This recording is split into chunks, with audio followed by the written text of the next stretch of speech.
Hello and a very warm welcome to another tutorial here at Bluebell Hill Crafts. I posted about this fabric twine I made on Instagram a few days ago, and there was a few questions and people asked me just to do a short video on how to make it, and also I'll show you how I made this bracelet using the twine. I always keep any leftovers and especially strips in a separate bag that I then have ready for making rope bowls and this fabric twine with. And there's a mixture really of different fabric weights. Some are dressmaking weight, some are quilting weight. There's selvage edges. The width of the strips I use are sort of on average about an inch, so plus minus a little bit. And for the twine I made here, I kept the width fairly similar of the strips that I was adding. If you don't mind the width of the finer twine to change, you know, to go thicker and thinner, then just throw it all in. So again, that can be a really nice design feature if you want. To join the strips, I use a glue stick. This is without solvents and non-washable. And I also use this Fabri-Tac, absolutely wonderful stuff. And I've put the link in the descriptions below where you can get this on Amazon. When you've selected your first two strips, just add a really simple knot at the top. And I always leave a little tail. There's different ways of how you can make the twine. Some people like to actually hold this in one hand and then start twisting the cord in the other.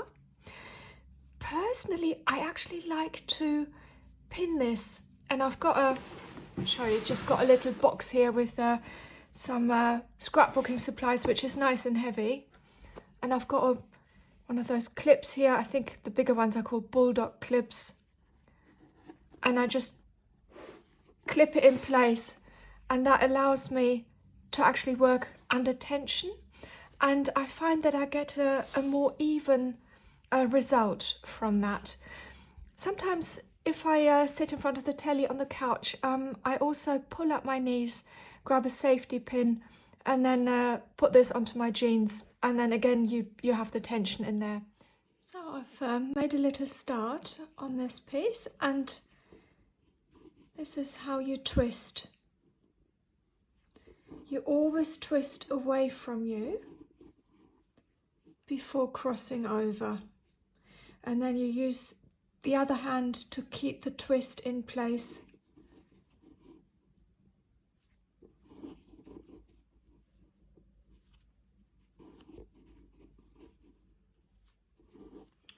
And when you have a little tail left, pop a clip on there just to keep this in place, and select a new strip to add in, and you can go for something similar or something a bit more contrasting. And just a tip, I always make sure that I don't add two strips really close together. You know, to make sure that one is much longer than the other. This not only reduces bulk in the same place, but it also adds an element of continuity and thereby security as well to the strength of the cord. To join, I take the glue stick, and I usually add this to the wrong side of the fabric. With this one, it doesn't really matter, but this one has a right and a wrong. And I have the right sides facing the same way. And to reduce bulk at this point, I'm going to taper the new piece a little bit. And then I'm folding this so the new piece is on the inside. And just carry on twisting. And when this is untwisted, again, twist this under just to pick up where you left off.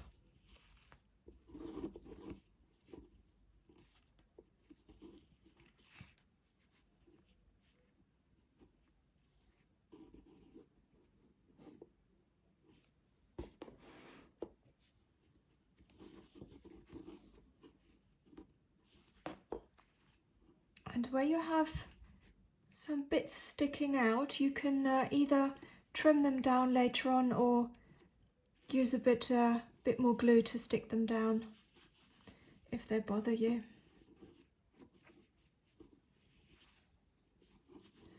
Sometimes you can just tuck it in as well, a little bit.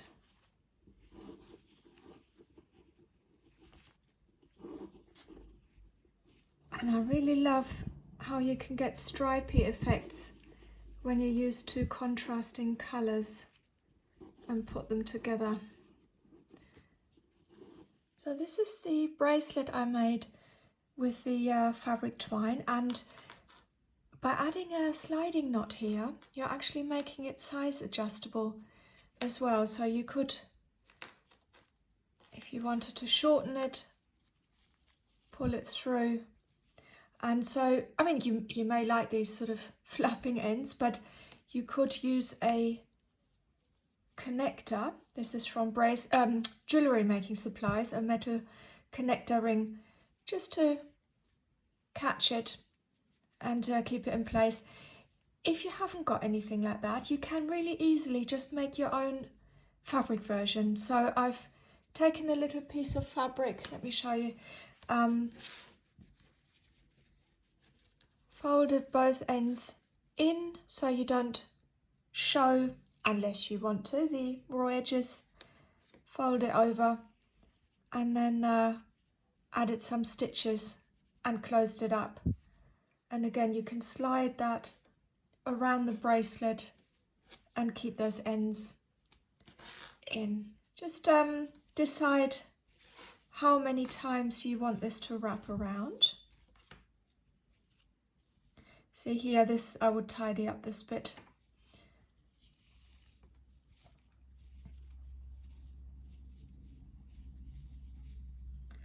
And then allow a little bit of extra length.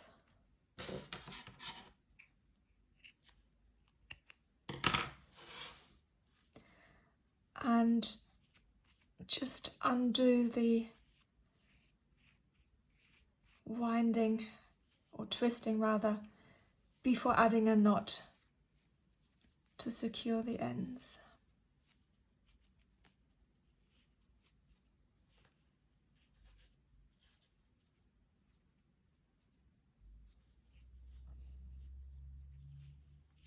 If you're doing a fabric closure, you can add that at any time, but because I've got a metal ring, I will feed all this through first.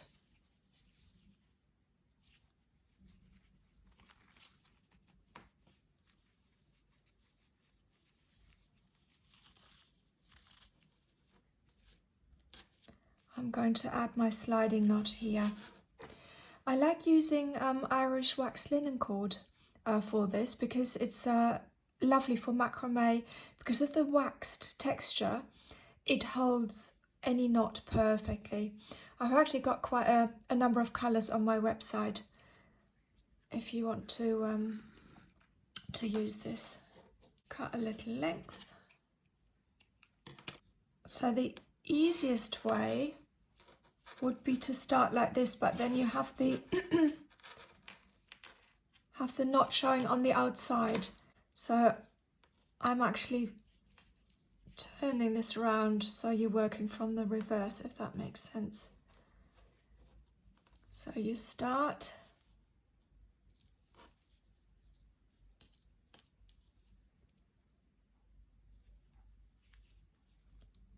by just adding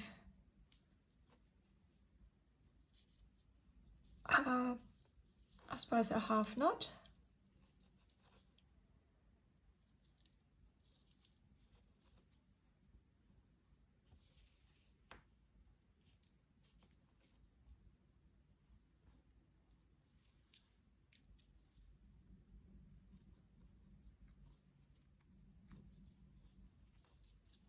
And don't make this too tight, because otherwise you'll have problems later on sliding this along.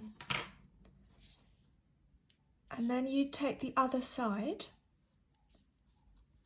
make a loop,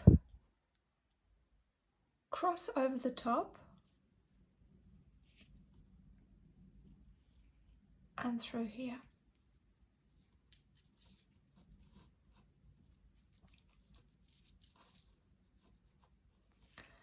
So you always alternate each side for this.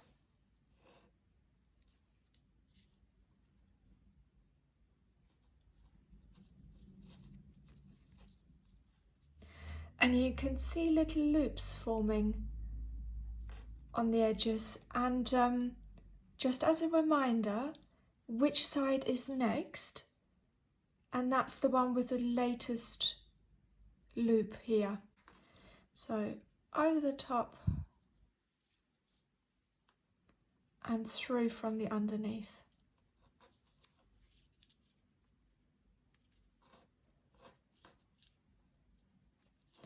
And you can see now you have a little loop here, and that means that you have to go from that side next.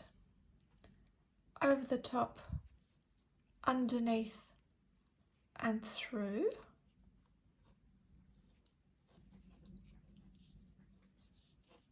And you can make this as long as you want, but usually 2 or 3 either side. And then you can start moving it and just double check. And to finish off,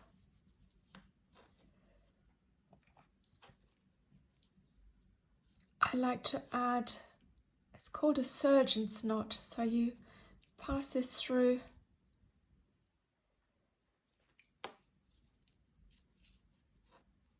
and again.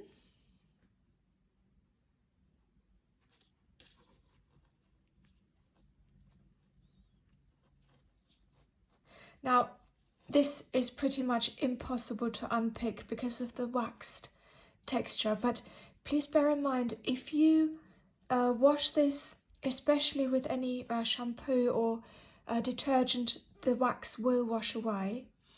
And because of that, I actually add a tiny little bit on top of the glue as soon as I'm finished, just to make sure that it's not going to come apart at some point.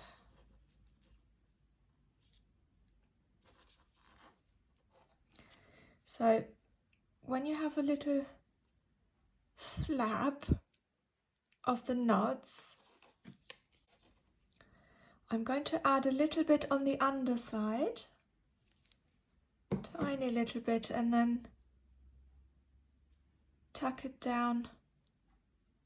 But make sure that the glue doesn't reach the fabric, because otherwise it will not slide anymore. So it's just the surface of the cord.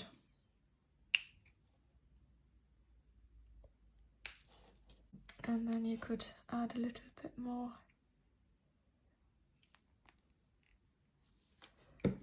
And that really is super secure now.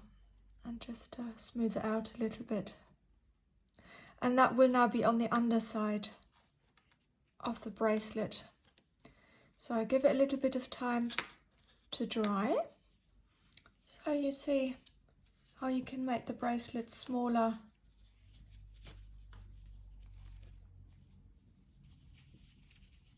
by pulling these ends. And then you could add, move that along, and you can add another fabric loop, for example, if you want to hold these in. And this is such a lovely texture to add to any bracelet stack. So if you have other bangles, metal bangles or bead bracelets, it will look really nice. I'm just adding a little bit of glue under here.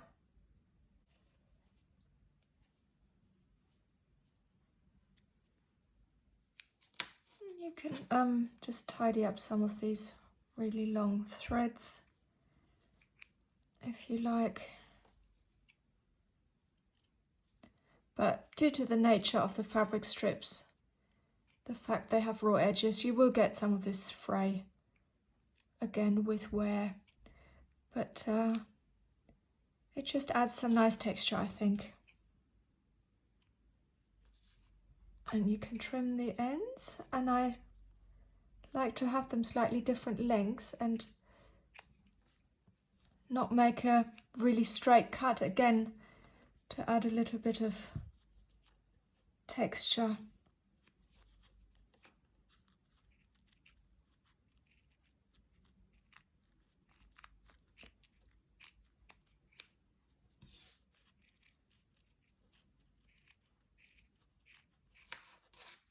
You can also add some charms and beads if you like, and when you're done,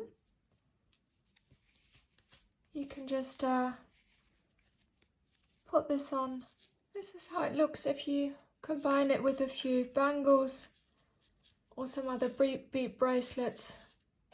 And here I use the sliding knot for this one as well. And that's it. I think they'd make really, really lovely presents and add a little bit of colour to your outfit.